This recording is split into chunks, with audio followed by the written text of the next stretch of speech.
అందరికీ నమస్తే. నేను మీ ధనశ్రీ. వెల్కమ్ టు ఇల్లాల ప్రపంచం. అందరూ ఎలా ఉన్నారు? బాగున్నారా?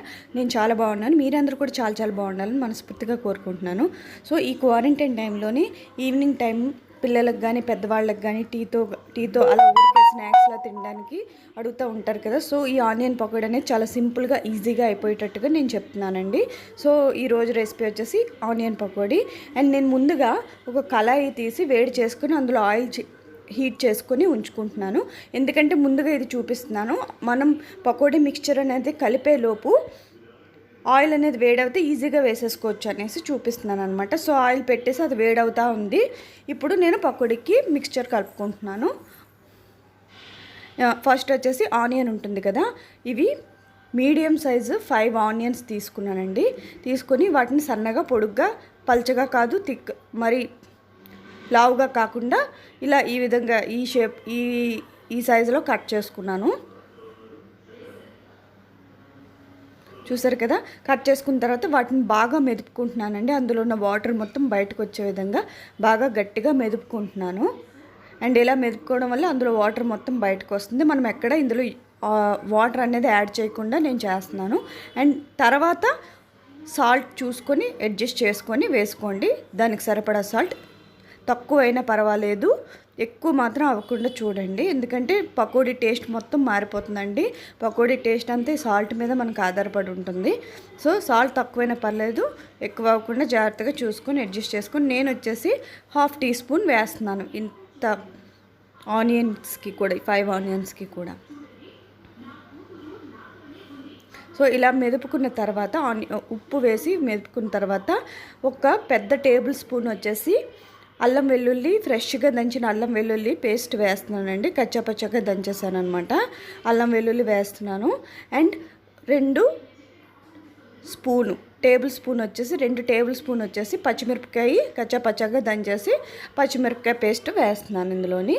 నేను ఇందులో ఎక్కడ కారం అనేది యాడ్ చేయట్లేదు. ఎందుకంటే నా అభిప్రాయం ఇది ఏంటి అంటే శనగపిండి వాడిన చోట కారం అనేది యాడ్ చేస్తే టేస్ట్ బాగోదు, అంతగా బాగోదు అనేది నా అభిప్రాయం. సో నేను ఎక్కడ కారం అనేది యాడ్ చేయకుండా అంతా పచ్చిమిర్చితోనే చేస్తున్నాను. అండ్ దాని తర్వాత జీలకర్ర, ధనియాలు పొడి చేసి ఉంచుకుంటానండి ఎప్పుడు ఇంట్లోని. సో ఆ పౌడర్ వచ్చేసి 2 టేబుల్ స్పూన్లు వేస్తున్నాను. అండ్ మంచి కలర్ కోసం 1/2 టీ స్పూన్ వచ్చేసి పసుపు యాడ్ చేస్తున్నాను, టర్మరిక్. సో టర్మరిక్ పౌడర్ అనేది యాడ్ చేసేసి బాగా కలుపుతున్నాను. ఇవన్నీ ఈ పౌడర్, ఈ మసాలా దినుసులు అన్నీ వేసేసిన తర్వాత ఇంకొకసారి బాగా కలిపేసుకుంటున్నాను అనమాట. ఇప్పుడు నేను ఇందులో 2 కప్పుల శనగపిండి అనేది వేస్తున్నానండి. ఇక్కడ నేను కప్పు చూపించట్లేదు, పెద్ద గరిటె, మా ఇంట్లో పెద్ద గరిటె ఉంది. సో అది వచ్చేసి 2 పెద్ద గరిటెల శనగపిండి వాడుతున్నాను.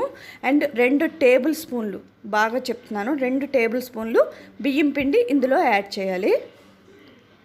పెద్ద టేబుల్ స్పూన్ ఉంటుంది కదా, అది వచ్చేసి 2 టేబుల్ స్పూన్లు. 2 కప్పులు శనగపిండికి 2 టేబుల్ స్పూన్ల బియ్యం పిండి యాడ్ చేసేసి కలుపుకున్నట్టే. ఇందులో ఎక్కడ కూడా నేను బాగా చూడండి, ఆ వాటర్ అనేది యాడ్ చేయాల్సిన అవసరం లేదు.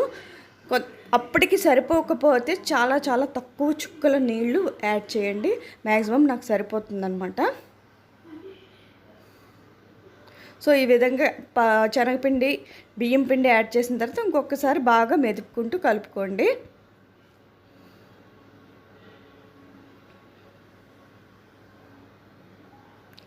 ఇవేంటంటే సాయంత్రం పూట స్నాక్స్. సమ్మర్ టైంలో ఇలాంటి ఆయిల్ ఫుడ్ తినడం తగ్గిస్తే మంచిది. కానీ ఇప్పుడు క్వారంటైన్ టైం, లాక్డౌన్ టైం కాబట్టి పిల్లలు ఎప్పుడు ఏదో ఒకటి అడుగుతూ ఉంటున్నారు. సో ఇంటి ఫుడ్ కూడా అలవాటు చేస్తే మంచిదని నేను ఈవినింగ్ టైం స్నాక్స్ ఈ విధంగా ఏదో ఒక రోజు ఏదో ఒకటి చేసేసి పెట్టేస్తున్నాను అనమాట.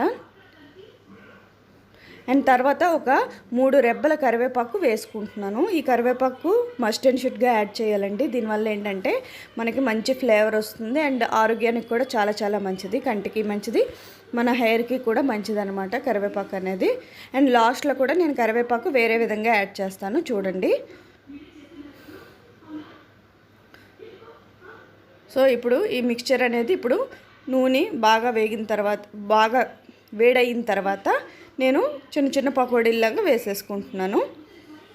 నేను చాలా చిన్న కళాయిలో తక్కువ నూనె వేసి ఫ్రై చేస్తున్నానండి. ఎందుకంటే ఒకసారి వాడిన నూనె తొందరగా పాడైపోతుంది. సో అది మళ్ళీ వెంటనే మనం వాడేసుకోవాలి.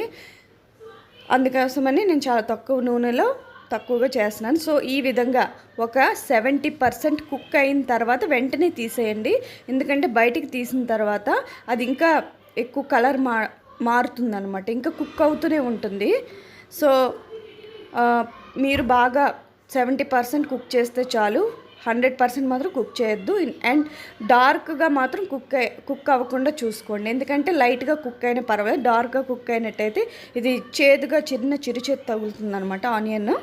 అండ్ ఇలా తీసేసుకున్న తర్వాత లాస్ట్లో నేను కరివేపాకును మళ్ళీ ఇంకొక 3 రెబ్బలు తీసేసి ఇలా నూనెలో ఈ విధంగా ఫ్రై చేసేసుకొని పకోడీల్లో మిక్స్ చేసేసుకుంటే మంచిగా అనిపిస్తుంది. పకోడీతో పాటు ఈ కరివేపాకు కూడా కలిపి తింటే చాలా చాలా బాగుంటుందండి ఆ ఫ్లేవర్ వచ్చేసి. అండ్ మనకి కూడా హెల్త్కి మంచిగా ఉంటుంది అని నా అభిప్రాయం అనమాట.